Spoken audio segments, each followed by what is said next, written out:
Welcome to Chat with the Chairman. I'm CFMA's 2021-22 Chairman Pam Hepburn, and today I'm visiting with Mel BurgEs. Mel was my CFMA mentor, and Mel was also a past national CFMA chairman. Hi, Mel. Thanks for being here. Hi, Pam. Thank you for inviting me to this wonderful chat that you're doing. How have you been? I've been well, very well. It's trying to wrap my arms around this new chapter in my life. I retired about 6 months ago from my 7-to-7 job. And now I'm trying to wrap my arms around just this new form chapter in my life. Well, that's exciting. It is very exciting and very enjoyable. So you were my CFMA mentor, and we met in 2012. Do you remember how we met, Mel?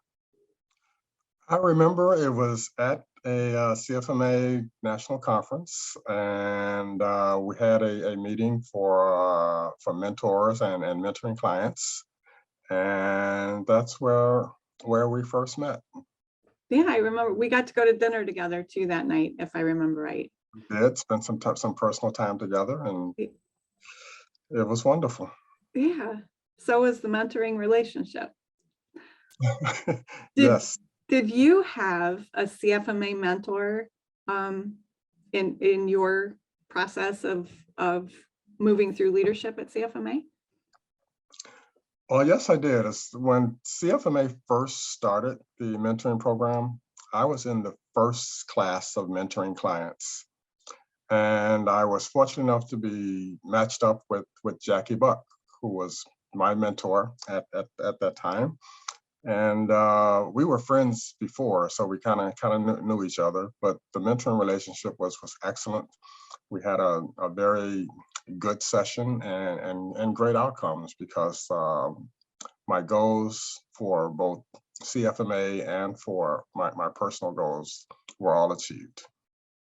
That's wonderful. And you said you were friends before CFMA or before the mentoring program, but you're in Georgia, right? And Jackie Buck is on the West Coast. So is that a CFMA friendship?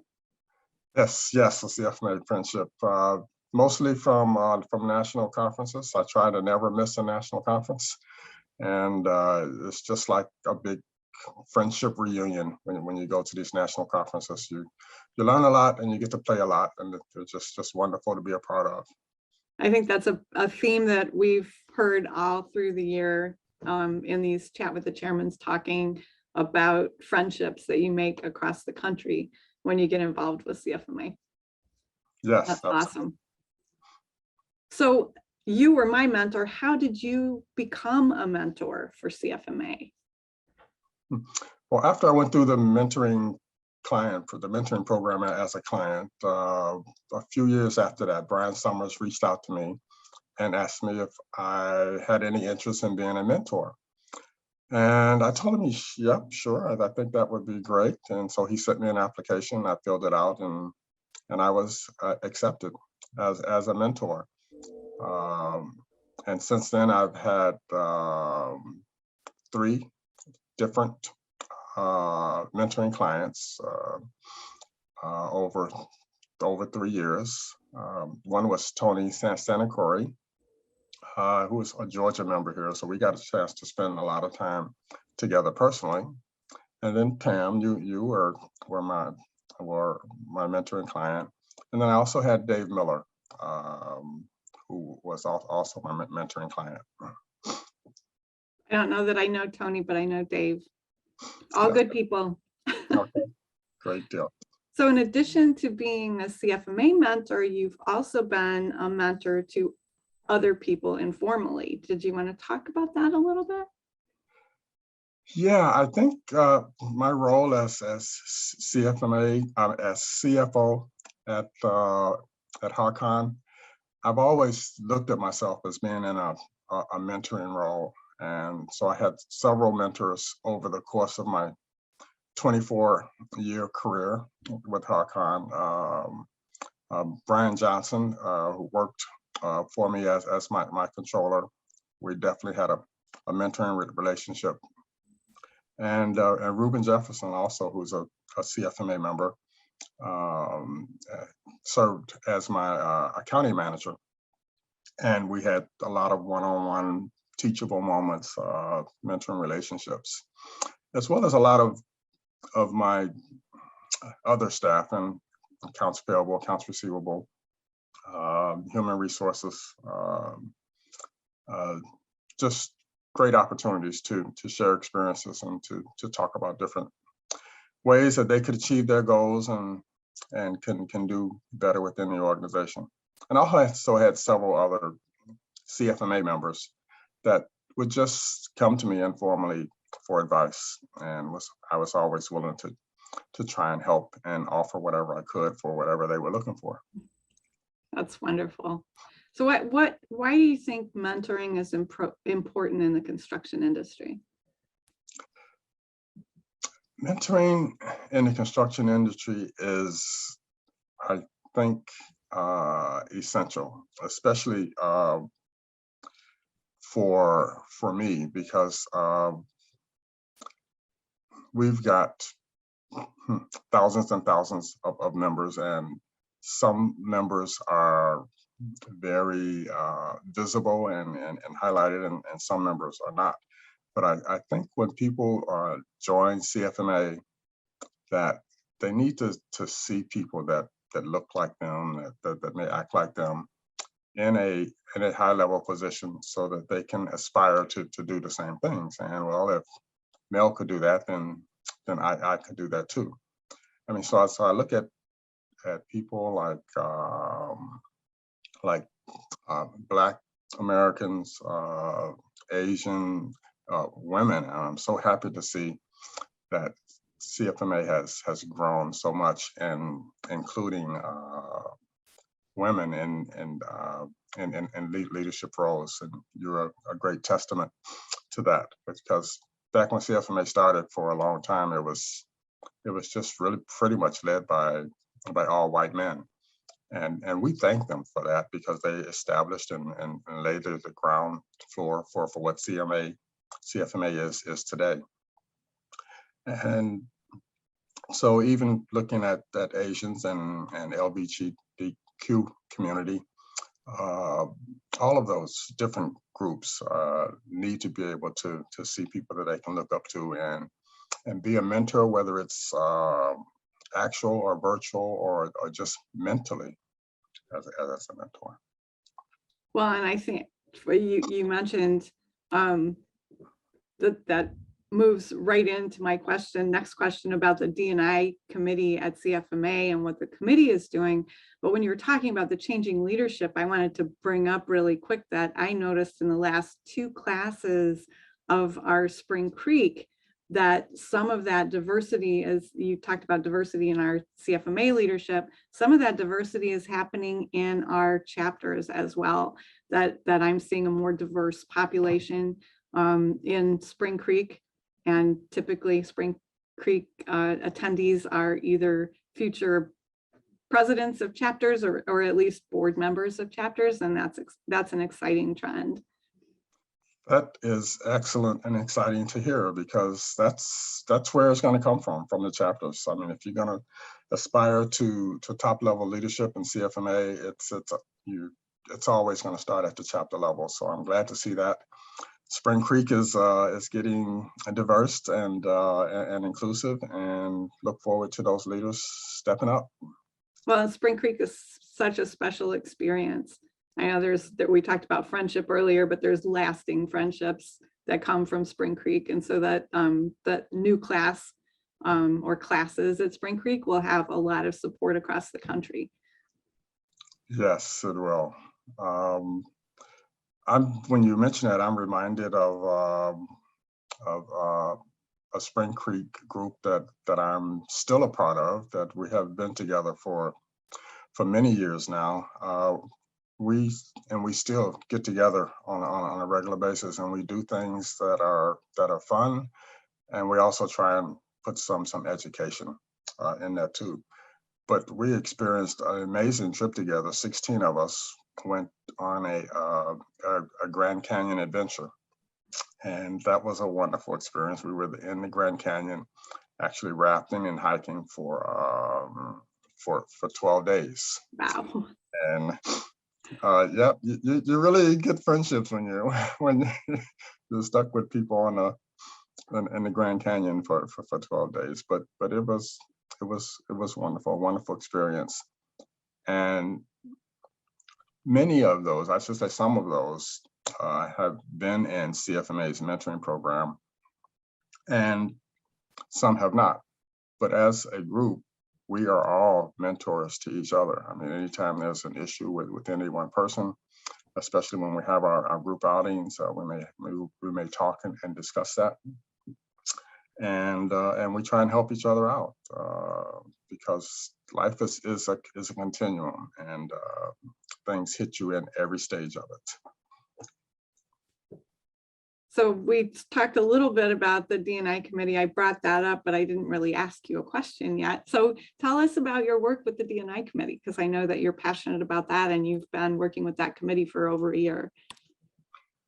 Yes, I was very happy to see that CFMA leadership as a whole was interested in establishing a diversity and inclusion committee. When I was asked if I had any interest on serving on that, I pretty much jumped on it. Definitely have a passion for that. And the D&I committee is going well. We are, and you will see some of this soon, but we're launching on a series called Listen, Lead, Listen, Learn, and Lead. That's how. So yeah, so we kind of listen, learn from the listening, and then try and move into leadership. And we have grown, so now we have 3 subcommittees of the main committee. We have a content committee, a research committee, and a communications committee. And all 3 of those kind of work together. And you'll see some of that coming out. We're trying to put in some articles and building profits, and just trying to increase the awareness of diversity and inclusion. And I see nothing but bright things ahead for the Diversity and Inclusion Committee, and I'm so glad to be a part of it. Oh, it's wonderful to have your help on that committee, and I know they've done great things. I really enjoyed the panel discussion at this conference in 2021 in Dallas. That was really, that was a great session, and I learned a lot from that. So thank you for all your work with that. So at CFMA, you've kind of been, at least in the last few years, had sort of a fatherly, mentoring, caring, I don't know what I want to say, just tone about you, way about you. But I know that you're also a father. So tell us a little bit about your family. Oh, well, thanks for that. I have a lovely daughter that's, she's pretty much the love of my life. And, but she's grown to be a lovely woman. She works in the publishing community. She's started out as a rep selling educational learning systems to really K through 12, and now she's working doing the same thing for colleges and universities. But now, instead of selling learning systems, she's actually creating some of those learning systems, and she's actually been a major contributing author to a couple of books, and one that I'm particularly proud of is called Writing Situations. And it's a book that I wish I had as I was coming up in my career, because it basically is like a reference manual for any type of written communication that you might have to do. You might have to write a letter to get a proposal for a grant or whatever, or but any situation where you have to write something or even prepare for a speech, it just gives you examples and contents of how to make things flow so that it's an effective piece of writing or an effective piece of speech presentation. So I'm very happy with that. Parents always want their children to go further and do better than they do. And I think she's accomplishing that. She doesn't tell me how well she's doing, but I think she's doing very well. Well, that's exciting. I can tell how proud you are of her. And Yeah. if our listeners are interested in the book, we're going to put the link to that book below in the comments. So be sure and click on the link if you're interested. I know I'm interested. I think that would help a lot. Oh, excellent. Thank you for that. So you've been in the industry quite a while. I think we talked about it being close to 52 years maybe, and that you're just embarking on retirement. How is that going? And what are you doing with your time now that you're retired? Wow, yes.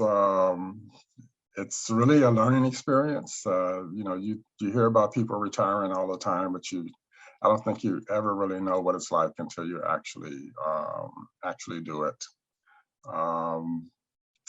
But I'm right now enjoying any free days that I have, enjoying doing nothing. I don't have a lot of those days, but when I do have them, and I can go to bed and don't have to worry about getting up in the morning, that's wonderful. But another one of my passions where I spend some of my time is in tennis officiating or as a tennis umpire. And I've traveled all over the world officiating tennis matches. And I used to be an avid player and always had a passion for tennis. And one of my colleagues kind of suggested that I get into officiating. And it's really been a wonderful time in my life. And I really enjoy it. And it really kind of works into what we talked about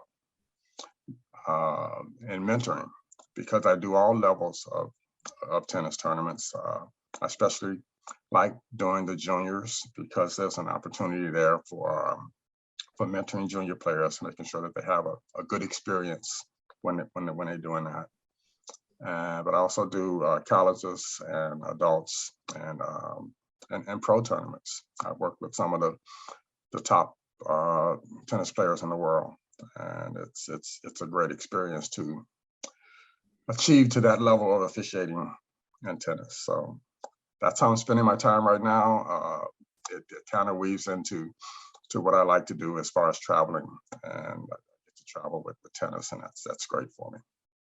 Well, and I think it's so true to your character, as I know you, Mel, that you're finding or have found opportunities to mentor people and shape people and help them grow, even in, not just at work or at CFMA, but also in tennis. And I'm sure that everywhere you go, you're finding those kinds of opportunities to help people, because that's just who you are. Oh, thank you. Yes. So you said you like to travel. Do you have any trips coming up? COVID is putting a big strain on travel, but I still find time to do something. In the tennis world, I have a pretty big tournament coming up in Dallas. That'll be in February. So I will travel to Dallas and do some and officiate some of the top men players at that tournament. But I also have a trip coming up in September, and it's with a group of my tennis officials, and we're going to Ireland.